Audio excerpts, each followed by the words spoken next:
पूर्णस्य पूर्णमादाय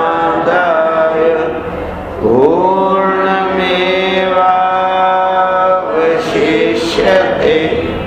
ओम शांति शांति शांति।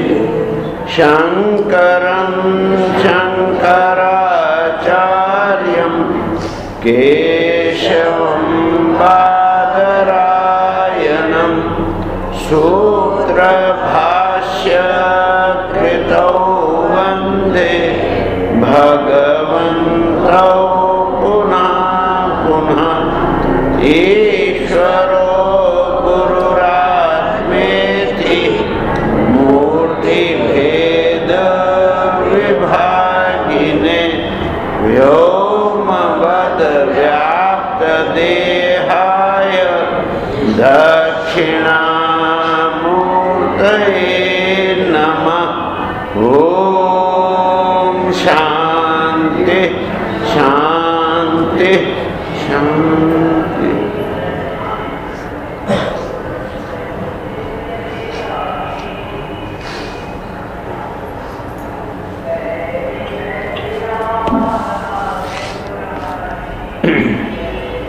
ओम श्री शुक उवाच अथ कस्यचित् द्विवरस्य अंगिरः प्रवरस्य शम दम तप स्वाध्याय अध्ययन त्याग संतोष तितिक्षा प्रश्रय विद्या अनुसूया आत्मज्ञानानंद युक्तस्य आत्मसदृश श्रुत शीलाचार रूप औदार्य गुणा नव सोदर्या अंगजा बभूवुः मित्रम च यवीयस्याम भार्यायाम।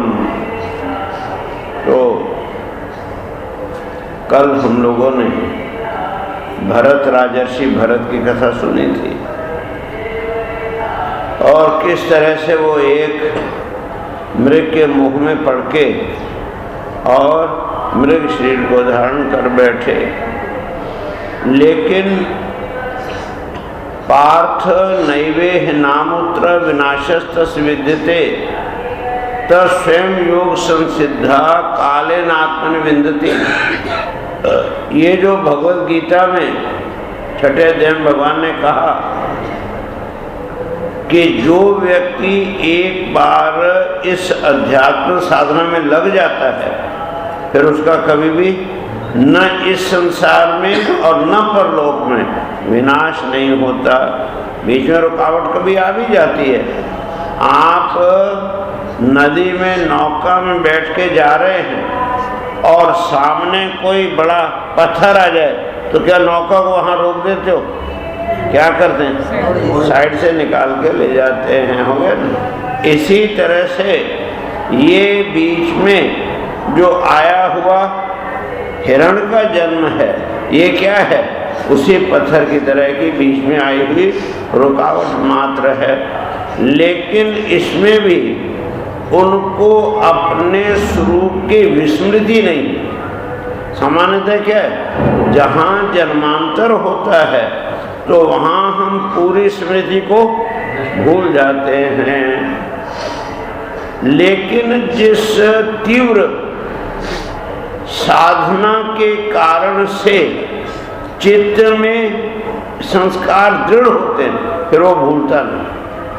और यही एकमात्र ऐसा कारण है जिसके कारण से हम वैज्ञानिक दृष्टि से पुनर्जन्म को सिद्ध कर सकते हैं। ऐसे बहुत से केस होते हैं कि जिनमें बच्चे को अपने पिछले जन्म का सारा संस्कार याद है। उसका कारण क्या होता है कि मरते समय उसके अंदर जो तीव्र संस्कारों का ये होता है उद्भव, उसके कारण से वो विस्मृति नहीं हो पाते, याद रह जाते और फिर वो अगले जन्म में उसको बताते भी हैं और सिद्ध भी कर देते।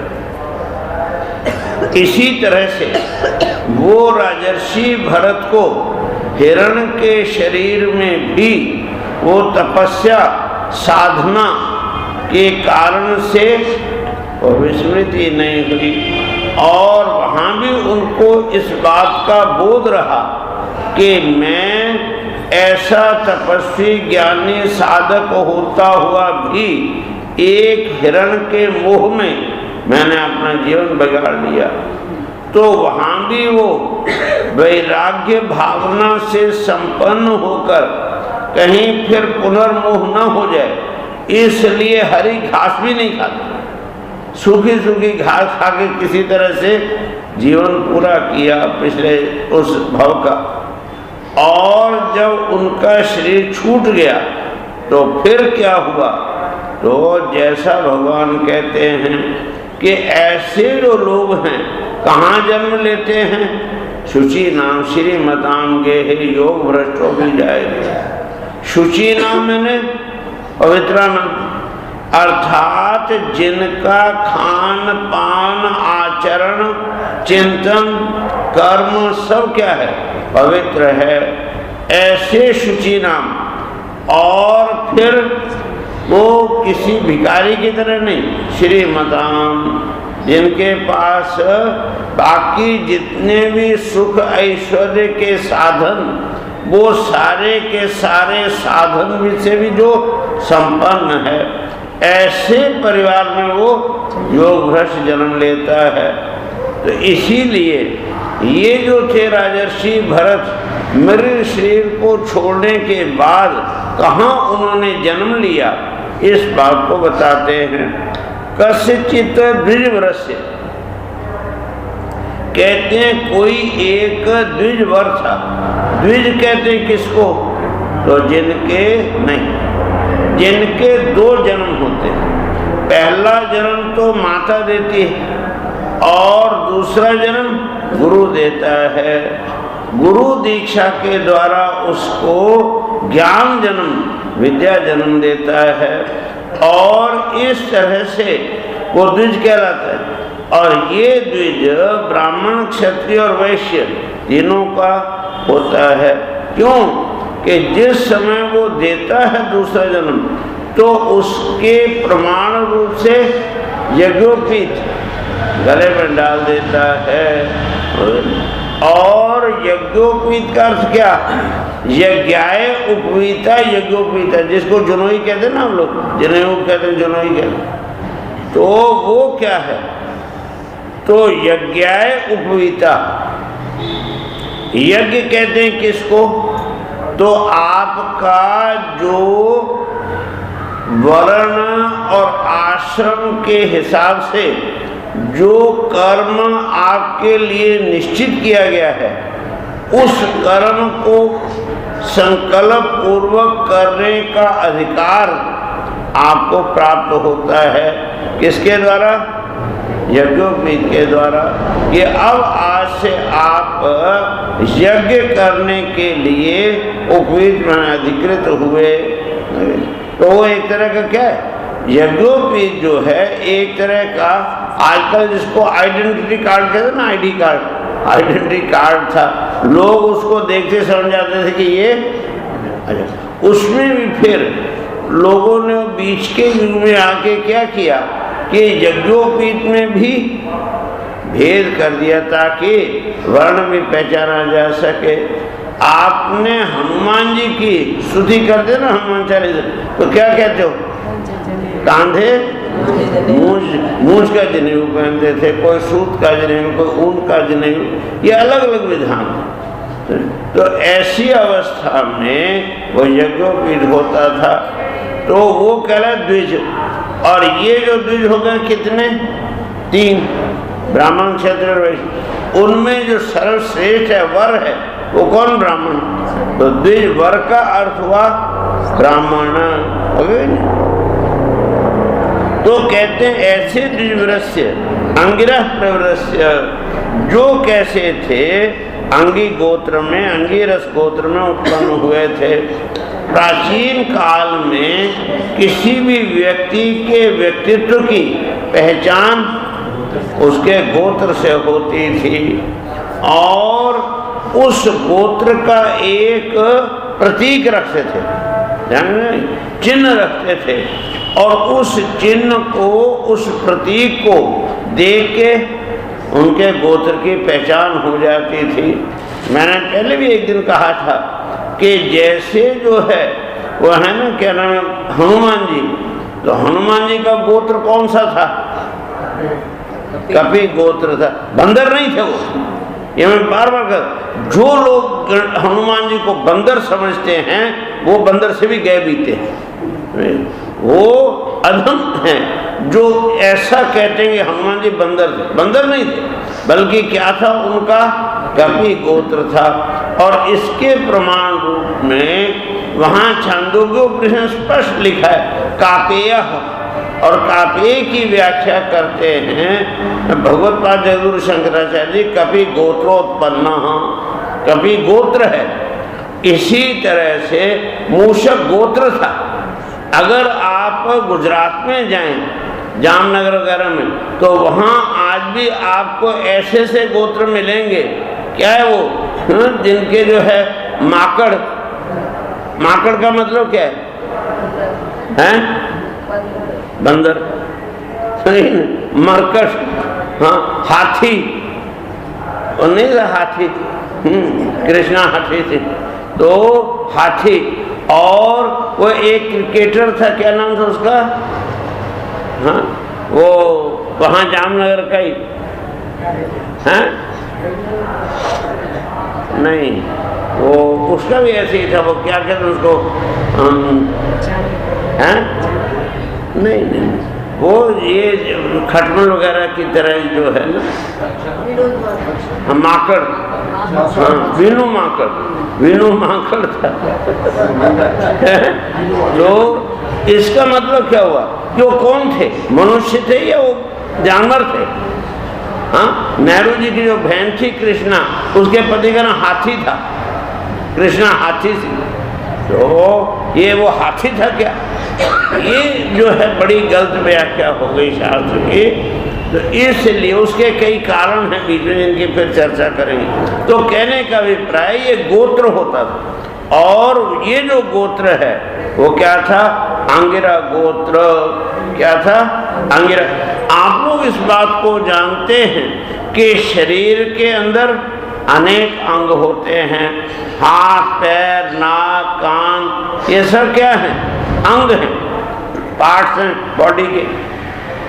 और ये जितने भी अंग हैं परस्पर एक दूसरे से अत्यंत भिन्न हैं। आंख जो है उसका काम नाक नहीं कर सकता, नाक का काम कान नहीं कर सकता, कान का काम हाथ नहीं कर सकता, हाथ का काम पैर नहीं कर सकते, जीभ नहीं कर सकती, जीभ का काम नाक नहीं कर सकते। हर एक अंग जो है वो अपने आप में एक स्वतंत्र विभाग का अध्यक्ष है। क्या कहते हैं? Head of the department. हो गया कि नहीं? हर एक अलग अलग। लेकिन मैं सबके साथ जुड़ा हुआ हूँ। मैं आँख से देखता हूँ, मैं कान से सुनता हूँ, मैं नाक से सूंघता हूँ, मैं मन से मनन करता हूँ, हो गया नहीं? मैं पैरों से चलता हूँ, मैं हाथ से खाता हूँ, उठाता हूँ। तो ये क्या हुआ? मैं सबके साथ जुड़ा हुआ। ये मैं क्या हो गया? सारे अंगों की समष्टिभूत जो अधिष्ठाता है उसको कहते हैं मैं, उसको कहते हैं अंगी। क्या कहते हैं? अंगी। और ये जो अंगी है, अंगी कौन हुआ? जीव। मैं का मतलब जीव। ये जीव जो है वो क्या हो गया? अंगी। और ये जो अंगी है, इस अंगी के अंदर क्या है? रसो वैसह, रस। कौन सा रस? चेतना रूपी रस। रसो वैसह, रसम ही लब्धो आनंदी भवति। उस रस को प्राप्त करके ही ये जीव आनंदित होता है। यदि ऐशानंदन सत को ही वन्यत का प्राण्यत, अगर वो आनंद रूपी रस तुम्हारे जीवन में न होता तो कोई जीने की इच्छा करता, कोई सांस लेने की भी इच्छा करता। मुर्दे को कभी सांस लेते देखा है? तो ये जो है कहते हैं ये वास्तव में वो रस है। तो अंगी का जो रस, उस रस लेने की प्रवृत्ति है जिसकी, वो क्या कहलाएगा? अंगी रस कहते थे। तो ऐसे लोगों की जो कम्युनिटी है उसको अंगीरस कहते थे। तो कहते हैं अंगीरस प्रवरस्य, उस गोत्र के अंदर एक ब्राह्मण थे। कैसे थे? तो जिनके अंदर शम दम तप स्वाध्याय अध्ययन त्याग संतोष तितिक्षा प्रश्रय विद्या अनुसूया आत्मज्ञान आनंद इतनी विशेषताएं थी। मैंने कहा ना शुचि नाम श्रीमतम ये है, अथवा योगी नाम एक कुले। तो ऐसा जो है वो थे कि जिनके गोत्र में शम, मैंने क्या था सबके अंदर मन की, उस गोत्र वालों के अंदर क्या होता था, उस ब्राह्मण के अंदर शम मैंने शांति थी, और दम इंद्रियों का संयम भी था पूरा दम, और तपह मैंने इंद्रिय नियंत्रण कंट्रोल। अर्थात देखो दम में और तप में क्या अंतर है? दम का अर्थ भी है इंद्रिय निग्रह, तो और वो क्या है, दम का अर्थ है उनको रोकना। तो पहले उनको रोकना और फिर तप के द्वारा उनको अपने वश में करना, कंट्रोल में करना, चलाना। गाड़ी में ब्रेक न हो तो गाड़ी चलाओगे, चाहे 50 लाख की भी गाड़ी हो, लेकिन ब्रेक न तो चलाओगे। और ब्रेक लगी हो तो फिर गाड़ी चलाओगे कि ब्रेक दबा के रखोगे? चलाओ। तो गाड़ी चलनी भी चाहिए लेकिन ब्रेक के कंट्रोल में रहनी चाहिए।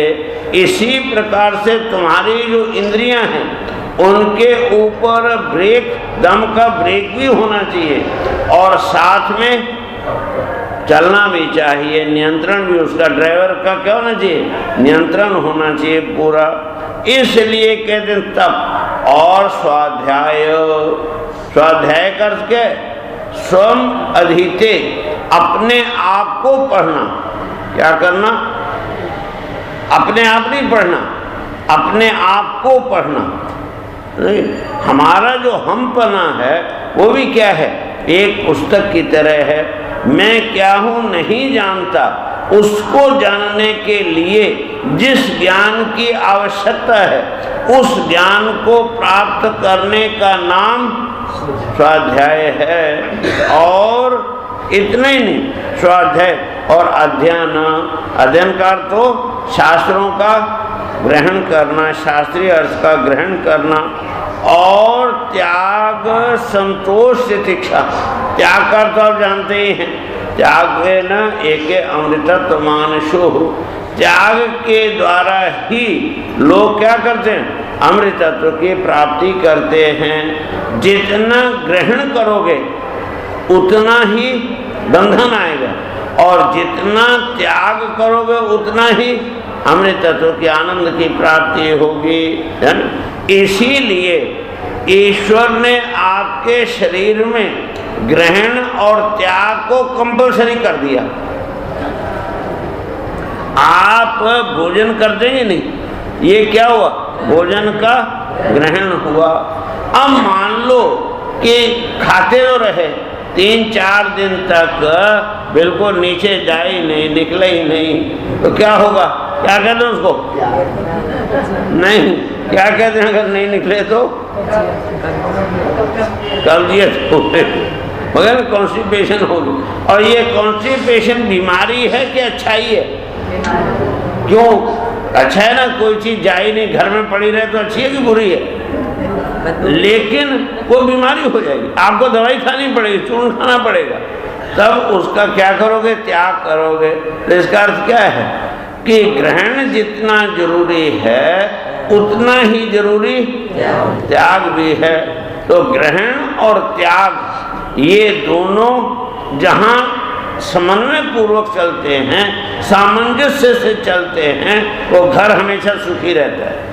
लेकिन जहाँ ग्रहण तो हो और त्याग ना हो तो परिणाम क्या होगा, कॉन्स्टिपेशन हो जाएगा।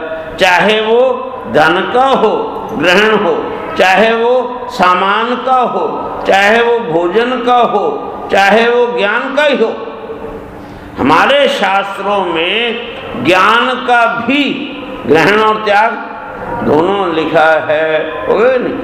कोई आदमी विद्या खूब पढ़े और पढ़ने के बाद किसी को पढ़ाए नहीं, तो शास्त्र में लिखा है कि उसको ब्रह्म राक्षस होना पड़ता है। क्यों होना पड़ता है? और ऐसे सैकड़ों दृष्टांत भरे पड़े हैं कि जिन्होंने बड़ी ऊंची कोटि की विद्वता प्राप्त की, ज्ञान प्राप्त किया, लेकिन किसी को विद्या नहीं पढ़ाई, तो अंत में वो मरने के बाद ब्रह्म राक्षस हो गए। और राक्षस होकर के फिर उन्होंने उस विद्या को किसी प्रकार से क्या किया? अग्रसारित संप्रदान किया, तब जाकर के वो उससे मुक्त हुए। यहाँ तक लिखा है कि जब भगवान ने भगवद गीता को उपदेश किया, किसको? अर्जुन को। और बाद में जब पूरी हो गई महाभारत, तो हनुमान जी एक दिन आए और आकर के भगवान को साष्टांग दंडवत किया कि भगवान आपके मुखारविंद से मैंने भगवद गीता का श्रवण किया। ऊपर बैठे थे ना कपि ध्वज, है ना, तो वहाँ बैठे, तो मैंने सुना। उनका कहाँ बैठ के सुनी? तुम्हारे मैं उस ध्वजा के अंदर आत्म प्रविष्ट हो गया था, वहाँ से मैंने। कहते तुमने तो बड़ा पाप किया, तुमने वक्ता से ऊपर बैठ के और फिर ज्ञान ग्रहण किया। जाओ, तुमको राक्षस होना पड़ेगा, पिशाच क्या होना पड़ेगा? पिशाच होना पड़ेगा। अब वो तो पैरों में गिरे कि भगवान आप जहाँ रखे मुझे उसी में संतोष है, मुझे कोई इच्छा नहीं है कि मैं पिशाच न बन जाए, लेकिन आप तो दीन दयालु हैं, तो मुझे उससे छुटकारे का भी कोई रास्ता दे। लेकिन हाँ, तुमने जो ज्ञान ग्रहण किया है उसी ज्ञान को जब तुम आगे निकाल दोगे, तब जाकर के तुम इस पिशाच योनि से मुक्त होगे। इसलिए भगवद गीता के ऊपर पिशाच भाष्य नाम से ग्रंथ मिलता है, ना कि पिशाच वो हनुमान जी ने किया हुआ भगवद गीता का। तो ग्रहण और त्याग ये क्या है? एक ही सिक्के की दो साइड हैं। आप उनको कभी अलग नहीं कर सकते और आप कभी उनको मिला नहीं सकते। इसलिए वो भी द्वंद्व के अंतर्गत आता है, ग्रहण और त्याग। तो इस बात को कहते हैं त्याग। और त्याग करने के बाद अगर रोते रहे मैंने क्यों त्याग दिया, या उसमें भी कोई चालाकी करते रहे, वो क्या नाम था उसका, बाजे सर्वस की तरह, तो बाद में फिर रोना पड़ता है, पछताना पड़ता है। तो त्याग के बाद जीवन में क्या आना चाहिए? संतोष। क्या आना चाहिए? संतोष होना चाहिए। संतोष पूर्वक त्याग करोगे तो उस त्याग का महत्व है। और क्या है? जलते हुए दुख के मारे अगर त्याग किया तो त्याग भी बीमारी का रूप ही बनेगा। इसलिए कहते हैं त्याग, संतोष, और फिर साथ में होनी चाहिए तितिक्षा। तितिक्षा का अर्थ और तप का थोड़ा सा अंतर है। तितिक्षा का अर्थ है कि जो भी सहज स्वभाव से प्राप्त हो उसको संतोष पूर्वक ग्रहण करना, उसका नाम है तितिक्षा। अब पंखे चल रहे हैं, हवा लग रही है, अचानक बिजली फेल हो गई और गर्मी लगने लगी। और ये तो यहाँ तो उतनी गर्मी नहीं है, समझ अहमदाबाद वगैरह में हो जहाँ कल 42 डिग्री गर्मी थी, तो ऐसी गर्मी, पंखे भी बंद हो गए, एसी लगाया तो वो भी बंद हो गया, तो क्या वो गर्मी हुई। इधर प्रवचन भी चल रहा है, तो ध्यान गर्मी पर कि प्रवचन में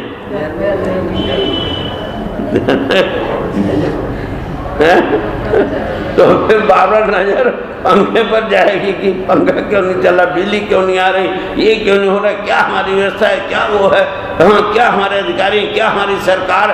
कितने विचार जो है आके दिमाग को, और उधर प्रवचन चल रहा है, प्रवचन खत्म हो गया।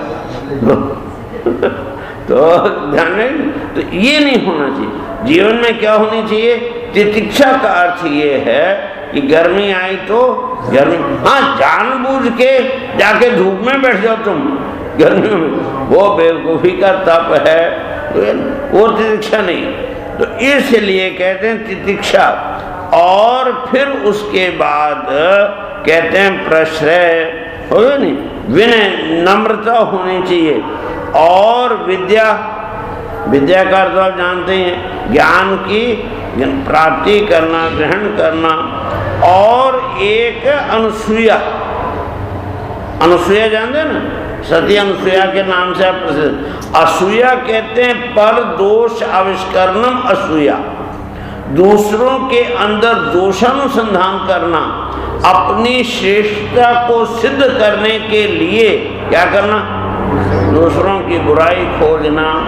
एक जंगल में एक संत रहते और वो केवल कॉपीन लगा के रहते थे और सुबह के समय उठते थे और अपने जो नित्य क्रिया उससे निवृत्त होकर के एक फल तोड़ के खाया और फिर बाकी 23 घंटे तपस्या में लीन रहते थे। एक दिन उधर से कोई व्यापारी निकला, उसने दर्शन किए, तो दर्शन करके उसके मन को बड़ी शांति मिली, तो नमस्कार किया, फिर चला गया। ऐसे अब वो जब भी उधर से निकले तो उधर से निकलते समय वो उनको नमस्कार करे, तो ये भी देखेंगे बार बार आता तो उसको आशीर्वाद दें। और वो कभी जो है कोई फल कभी कुछ लेता आवे साथ में, तो महात्मा जी उसको ये कर। एक बार क्या हुआ कि वो आया, कहने महाराज आपका जीवन धन्य है, आपकी तपस्या से मैं बड़ा प्रभावित हूँ। ठीक है भगत, ये तो चलता है। एक बार फिर आया, कहते महाराज आपकी तपस्या तो बड़ी से, लेकिन मैंने एक और भी तपस्वी देखा, आप तो कम से कम कॉपीन पहने, वो तो कॉपीन भी नहीं पहनते, ऐसे ही मस्त रहते हैं, हर समय मस्त रहते। अरे वो ढोंगी है, तुम उसको जानते नहीं, वो तो बड़ा ढोंगी है, वो तो ऐसे ही ढोंग करता है, ये कर, अब लगे बुराई गिराने। तो जो भगत था वो समझ गया, कहते हाँ महाराज ठीक है, नमस्कार करके गया, तो फिर आए नहीं। मतलब क्या हुआ कि तपस्या में भी, त्याग में भी कोई हमसे बड़ा ना हो गई। तो ये जो है फिर वो दीक्षा नहीं होगी, ये जो है असूया आ गई ना। क्यों? मैं बड़ा त्यागी हूँ, मुझसे बड़ा कोई त्यागी ना, तो उसके अंदर दोष देखा नहीं। ये जो है ये भी वो है, हाँ, असूया के अंदर। तो अनुसूया, इसलिए सती अनुसूया हम याद करते हैं। तो क्यों? उनके सामने बड़े से बड़े भी वो आए, लेकिन उनके अंदर किसी के प्रति कभी कोई द्वेष भावना नहीं आई, कोई दोष किसी का वो कभी हाँ, उनके लिए मैं क्या कर सकती हूँ, मैं अपने आप को कैसे संयम में रख सकती हूँ, ये रास्ता खोजती थी। मैं इसको कैसे वो करूँ, दूर करूँ, ये नहीं सोचती, मैं कैसे बचूँ, यही। तो इसीलिए जब तीनों देवता भी गए उनके यहाँ, तो उन्होंने उसका कोई प्रतिकार नहीं किया, मैं कैसे बचूं, इसके संकल्प से तीनों बच्चों को बच्चे बना देंगे तीनों देवता। तो इस प्रकार उसको कहते हैं अनुसूया। और साथ में जोड़ते सती, तो सती का एक अर्थ हम लोगों ने आजकल बड़ी मूर्खता से ग्रहण कर लिया कि सती किसको कहते हैं, जो पति के साथ। ऐसा शास्त्र में कहीं भी नहीं, एक भी दृष्टांत ऐसा नहीं है कि कोई स्त्री पति के साथ जल के सती हुई हो, कोई एक दृष्टांत भी तो नहीं है। नहीं? जो अनुसूया, ये क्या सती जली थी पति के साथ, या सती सावित्री जली थी क्या? अच्छा, अब देखो पांडवों में ये दो पत्नियां थी, एक कुंती और एक माद्री। जली कौन? माद्री। और सती किसको मानते हो? क्यों?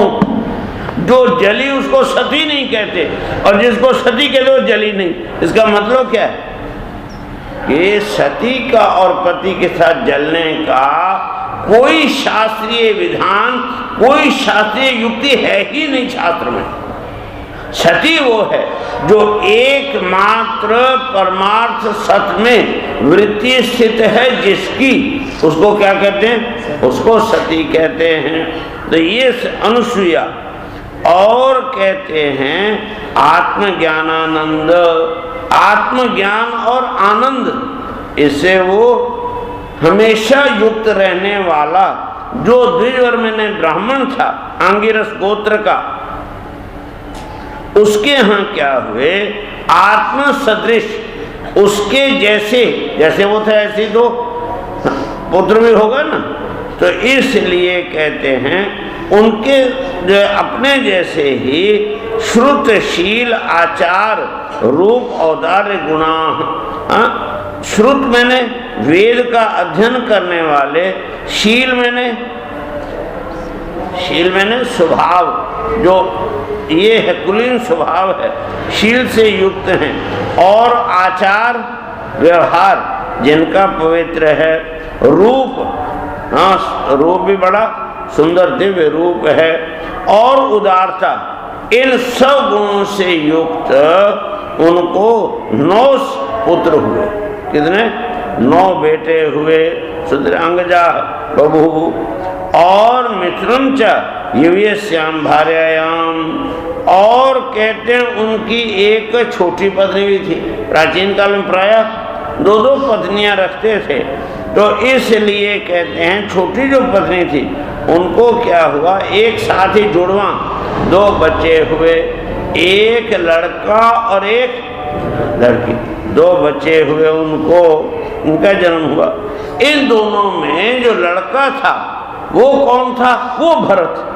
छोटी पत्नी से उत्पन्न होने वाला जो बच्चा था वो राजर्षि भरत, जो मृग शरीर में पहुंच करके फिर वहां से निकल के आया, तो वो इस छोटी पत्नी के गर्भ से पैदा हुआ। अब कहते हैं कि वो जो थे वास्तव में कौन थे? तो कहते हैं यशु तत्पुमां तम परम भागवतम राजर्षि प्रवरम भरतम उत्सृष्ट मृग शरीरम चरम शरीरेन विप्रत्वम गतमाहु। कहते हैं ऐसा जो है वो जो लड़का पैदा हुआ था पुरुष, वो तो कैसा? परम भागवतम। परम भागवत मैंने भगवान के भक्तों में भी जो सर्वश्रेष्ठ, ऐसा जो है राजर्षि प्रवर जो भरत थे पिछले जन्म में, वो भरत ही उत्सृष्ट मृग शरीरम, उस मृग शरीर को छोड़ने के बाद चरम शरीरेन, अंतिम शरीर में विप्रत्वम गतमाहु, उन्होंने विप्रता मैंने ब्राह्मणत्व को प्राप्त किया। ऐसा आहु मैंने ऐसा जानकार लोग, शास्त्रीय लोग ऐसा कहते हैं। तत्रापि स्वजन संगाच भृशमो उद्विजमानो भगवतः करम बंध विध्वंसन श्रवण स्मरण गुण विवरण चरण अरविंद युगलम मनसा विदधत आत्मनः प्रतिघातम आशंक मानो भगवद अनुग्रहेण अनुस्मृत स्वपूर्व जन्मावली आत्मानुमुक्त जड़ांध बधिर स्वरूपेण दर्श्यामास लोकस्य। अब कहते हैं यहाँ जन्म लेने के बाद चूंकि अपने अत्यंत पुण्य कर्मों के कारण से उनको अपने पिछले दोनों जन्मों की भी याद रही, स्मृति रही। हाँ, वो है ना चौथे दिन भगवान कह गए तान्य हम वेद सर्वाणी न तुम वेद, पर मुझे याद नहीं, तुझे याद नहीं तो भूल गया, बस इतना ही अंतर है। तो इसलिए वो कहते हैं कि उनको वो सब याद रहने के कारण से क्या हुआ कि जितने भी जो है कहते हैं प्रतिघातम आशंक माना, हाँ मैं फिर कहीं दोबारा इसी संसार में इसी वस्तु में फंस न जाऊं, इस डर के कारण से स्वजन संगाच, अपने जो स्वजन थे माता पिता बहन भाई आदि जितने भी थे उन सब से भी भृशम उद्विजमाना, उनसे भी वो एकदम डर के क्या रहता था, अलग अलग रहता था। उनके अंदर भी जो है वो किसी प्रकार का विघ्न न हो जाए, इसलिए जो है उन अपने स्वजनों के संग से भी हमेशा डरते रहते थे, दूर ही रहते थे। और इतना ही नहीं बल्कि क्या करते, हर समय जिनका श्रवण स्मरण गुण कीर्तन सब प्रकार के कर्म बंधनों को काटने वाला है, ऐसे जो श्री भगवान परमेश्वर उनके चरण कमलों को ही हमेशा हृदय में धारण किए रहते थे। और दूसरों की दृष्टि में क्या था कि वो जैसे सुखदेव जी के विषय में लिखे ना, मूढ़ा मूढ़ी भी ये थे, इसी तरह से वो जानबूझ के मुझे लोग क्या समझे, हाँ गुण नहीं, मुझे लोग पागल समझें, मुझे लोग मूर्ख समझें, मुझे लोग अंधा समझें और बहरा समझें, ऐसा ये तो आँख होता हुआ भी अंधा ही है, ऐसा कई लोग कहते हैं ना, ये तो आँख होता हुआ भी अंधा ही है, ये तो कान होता हुआ भी बहरा ही है, कुछ सुनता ही नहीं है, किसी ध्यान ही नहीं देता। तो कान होते हुए भी जो उसका मन इधर उधर जाएगा वो बाहर की आवाज को नहीं। आप ही लोग अपने जीवन में देखो, कभी किसी गहरे विचार में आप डूबे हो और उस समय कोई आके पीछे से बात कह दे, आप सुनते ही नहीं। क्यों?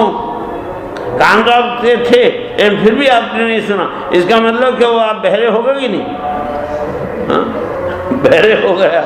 और इसी तरह से आंखें तो खुली हैं लेकिन ध्यान में इतने किसी के तल्लीन है, सामने से कौन आके चला गया हमने को पता ही नहीं चलता।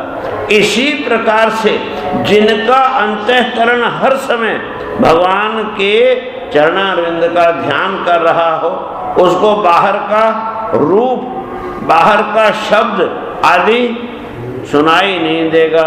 एक बहुत बड़ा व्यापारी, करोड़पति व्यापारी घर आया भोजन करने के लिए, लंच के लिए, और पत्नी ने भोजन का थाल परोसा।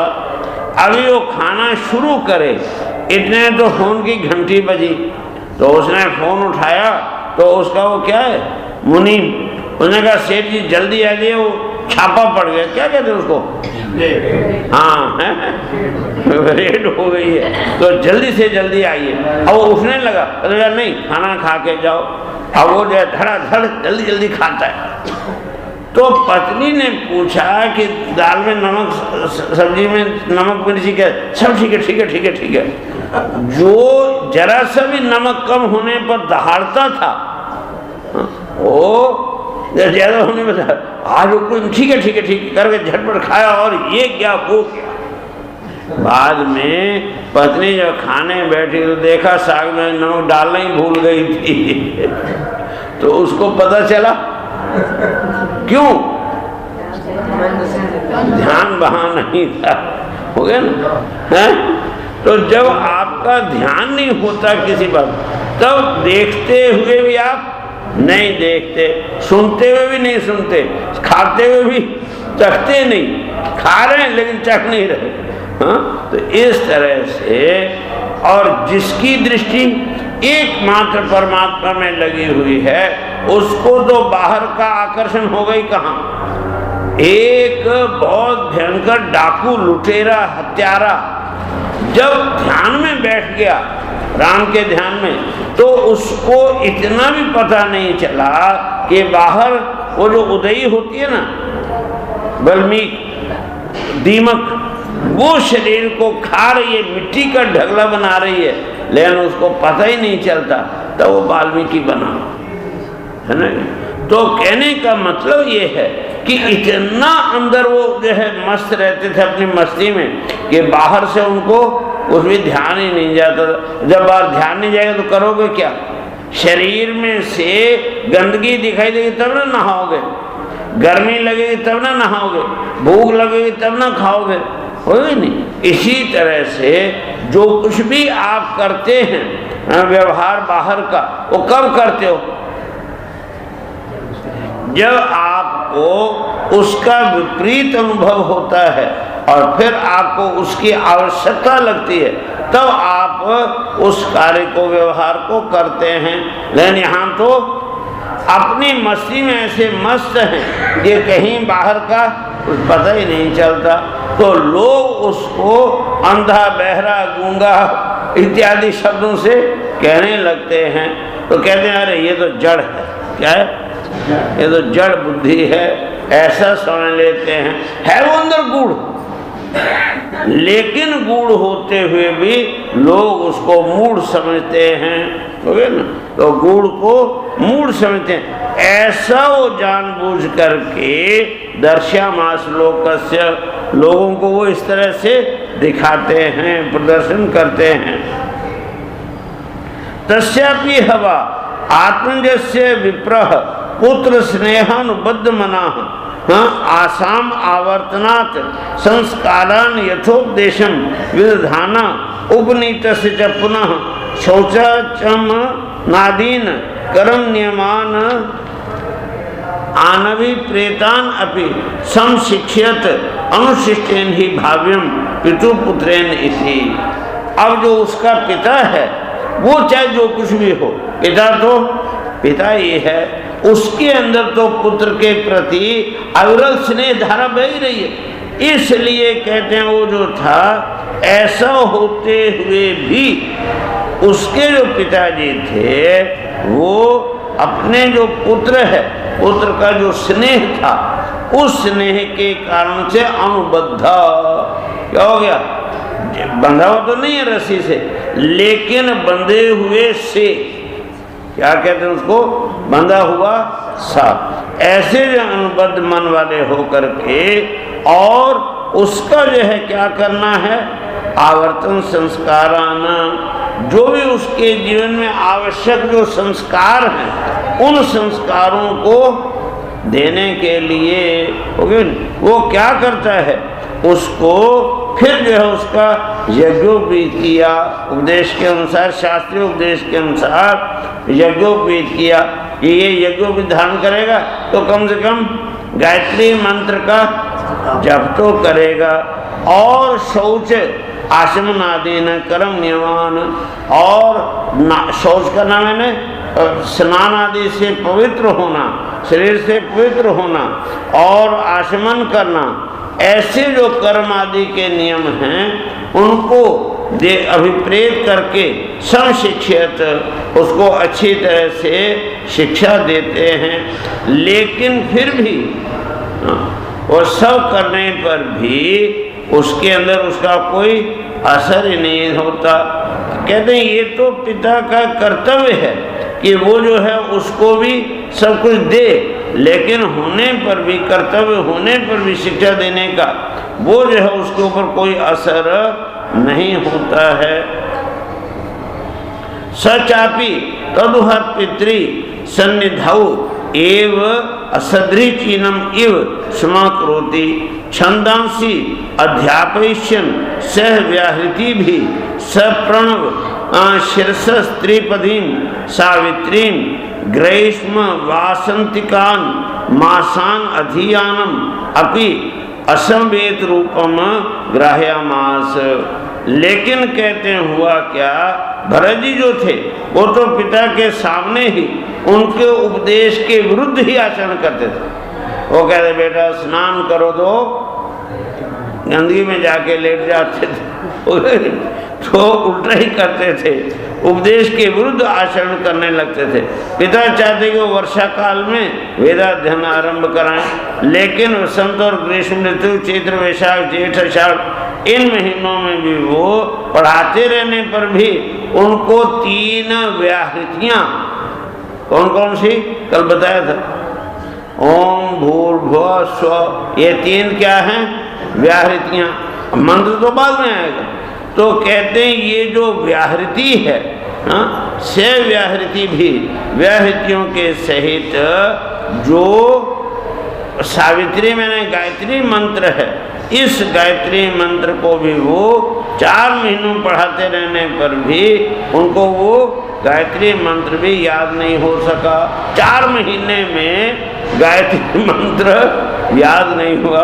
वो कुछ कहते हैं, वो कुछ बोल देते हैं। तो ऐसा नहीं कि वो नहीं समझते थे, बल्कि क्या था कि उनको एक तो इन सब चीज़ों की आवश्यकता नहीं थी, और दूसरे वो ये दिखाना भी चाहते थे कि वास्तव में मैं तो क्या हूँ, जड़ बुद्धि हूँ, ताकि मेरे पीछे न पड़े। इसलिए वो अपने आप को जड़ बुद्धि की तरह ही दिखाते थे। एवं स्वतंत्र आत्मे अनुराग आवेशित चित्त शौच अध्ययन व्रत नियम गुरु अनल शुश्रूषणा आदि औपकुर्वाणक कर्माणि अभिनवी युक्तान्यपि समनुशिष्टेन भाव्यम इति असद्ग्राह उत्तरम अनुशास्य स्वयं तावद अनधिगत मनोर्थ कालेन अप्रमत्तेन स्वगृहे एव प्रमत्ता उपसंगता। लेकिन कहते हुआ क्या कि पिता जो कुछ भी चाहते थे वो तो उसके विपरीत करता था। तो ऐसा होने पर भी उनका क्या था, अपने पुत्र के अंदर आत्मा के समान ही अनुराग था। वो पुत्र के प्रति बहुत ही, देखने में तो उनका जो शरीर था वो बड़ा दिव्य शरीर था, कोमल शरीर था। तो इससे वो लगता था कि ये जरूर पिछले जन्म के कोई पवित्र आत्मा है, लेकिन यहाँ तो कुछ भी करते ही नहीं। तो इसलिए उनका जो है आत्मा के समान अनुराग था।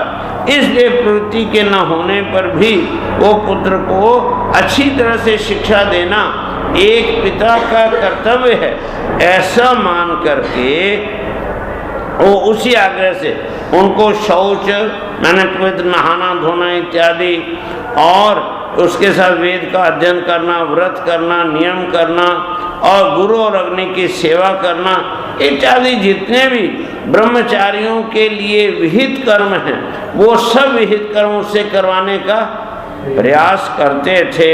लेकिन कहते हैं पुत्र जो है वो सुशिक्षित देखने का उनका मनोरथ कभी भी पूरा जीवन में नहीं हुआ।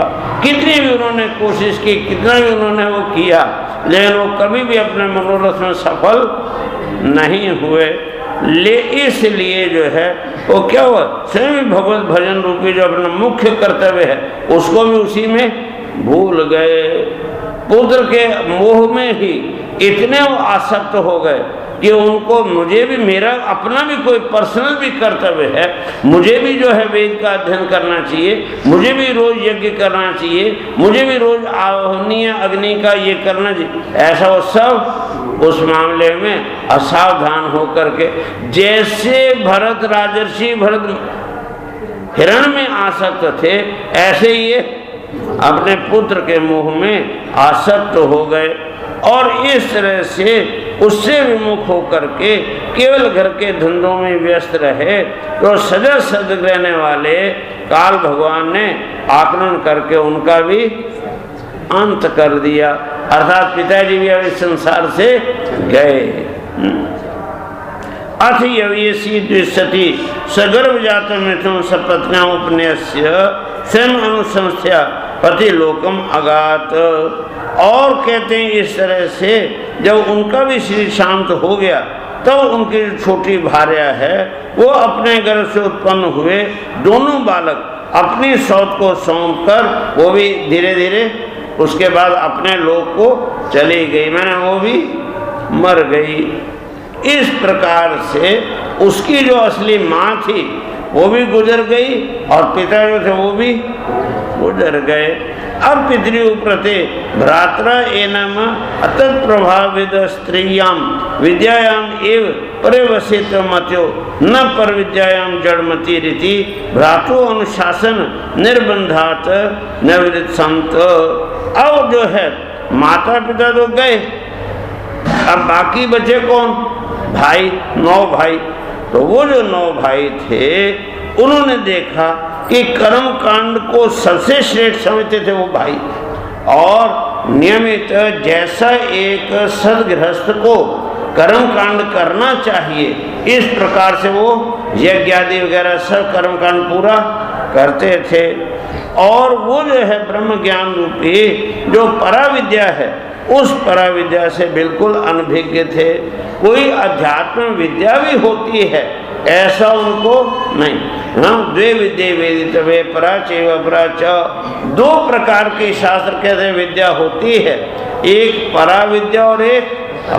ये जितने भी यज्ञादि कर्म हैं और जितने भी धन कमाने के कर्म हैं और जितने भी दूसरे सामाजिक कर्तव्य हैं ये सब सिखाने वाली जो विद्या उसको कहते हैं अपरा विद्या। क्या कहते हैं, अपरा विद्या।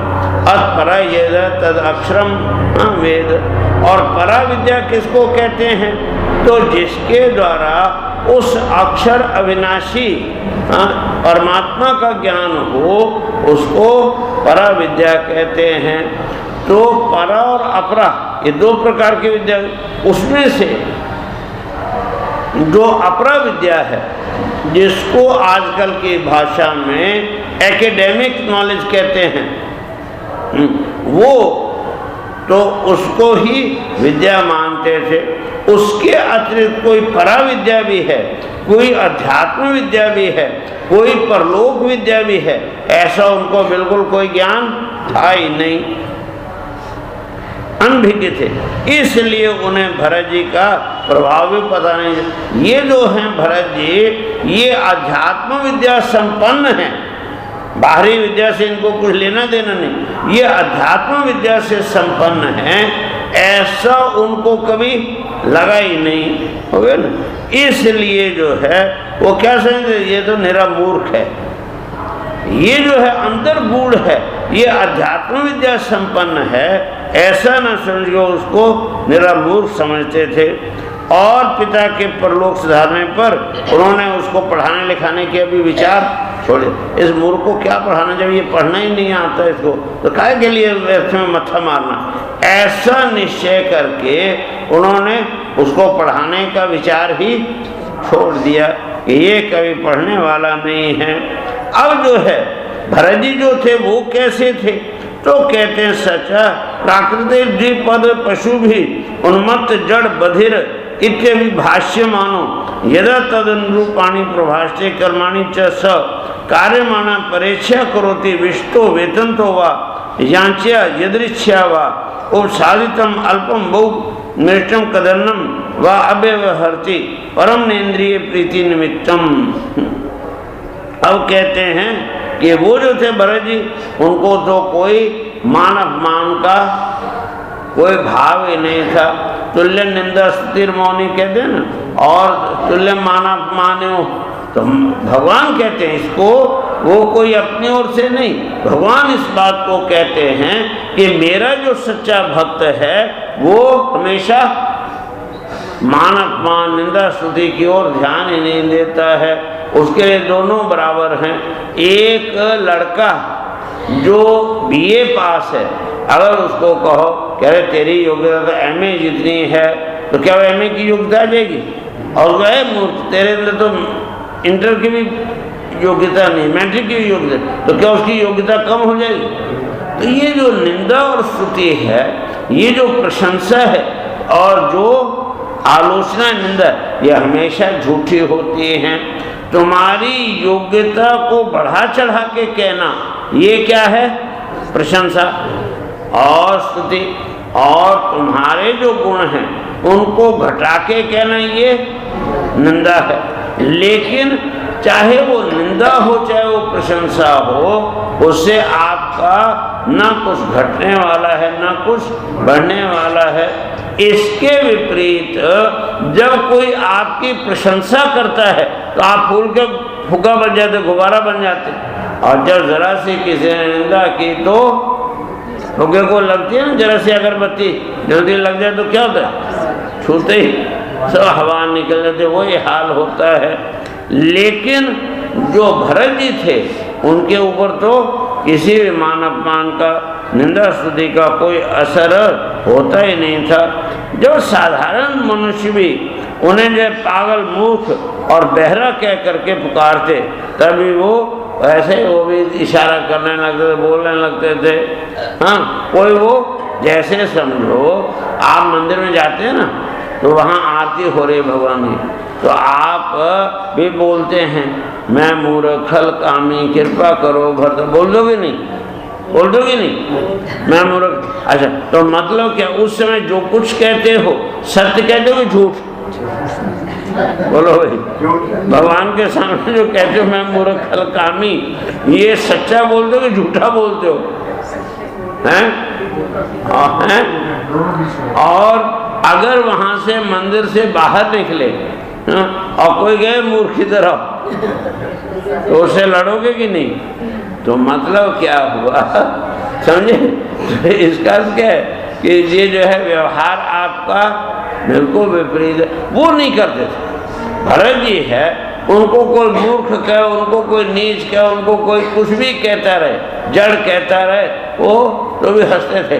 तो ए मूर्ख क्या कर रहा है, तो हंसने लगते थे। तो अब क्या असर होगा? तुम मूर्ख कह दो तो क्या, ए जड़ नालायक इधर आ, तो वो नालायक है, वो हंसने लगे, तो आपके कहने का क्या हुआ? जाना है कि नहीं? तो असर किस पे होता है? चिढ़ता कौन है? किसको दुनिया चिढ़ाती है? जो चिढ़ता है। जलाती किसको है दुनिया? जो जलता है। गुस्सा किसको कर दिलाती है दुनिया? जो गुस्सा जिसको आता है। और यदि आवे ही नहीं तो कौन करेगा?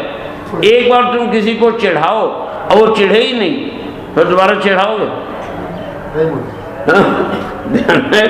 ये समझने की बात है, अपने जीवन में भी समझने की बात है। हम जरा जरा सी बात पे एकदम जो है उत्तेजित हो जाते हैं, एकदम आपे से बाहर हो जाते हैं। क्यों?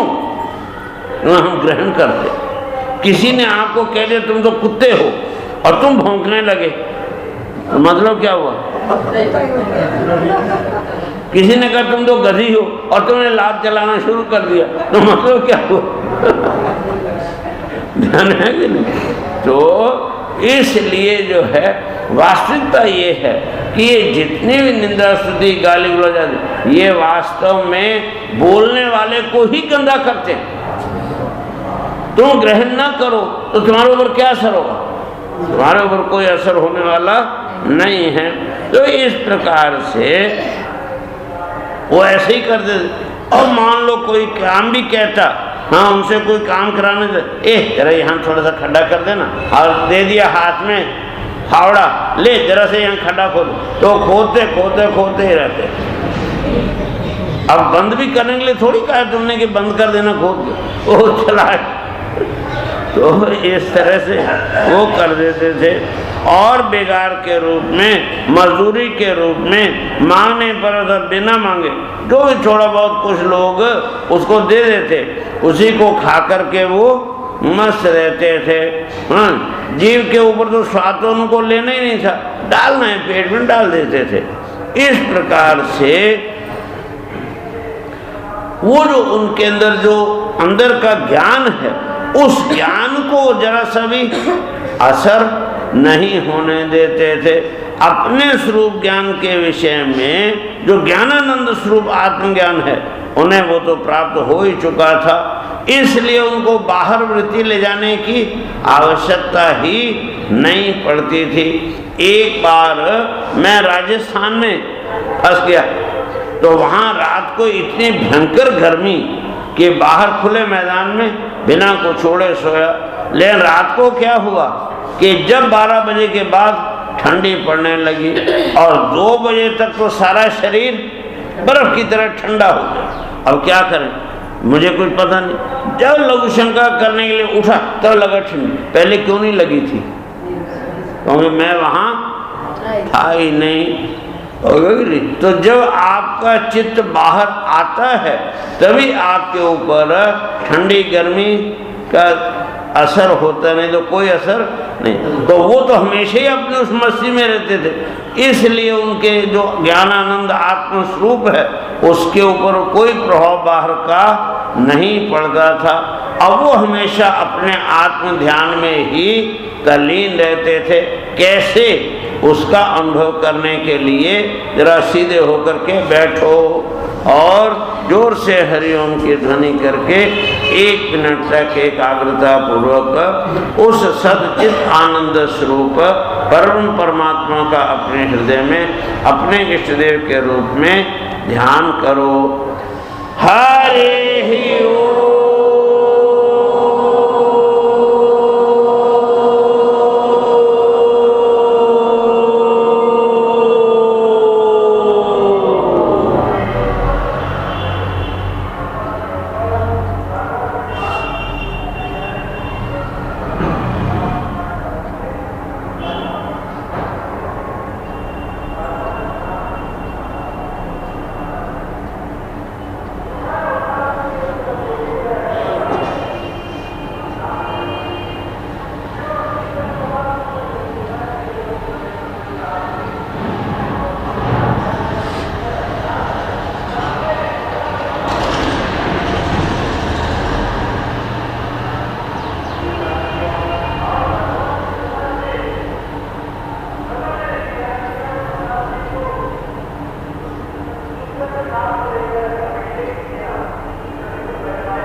शंकरं शंकराचार्यं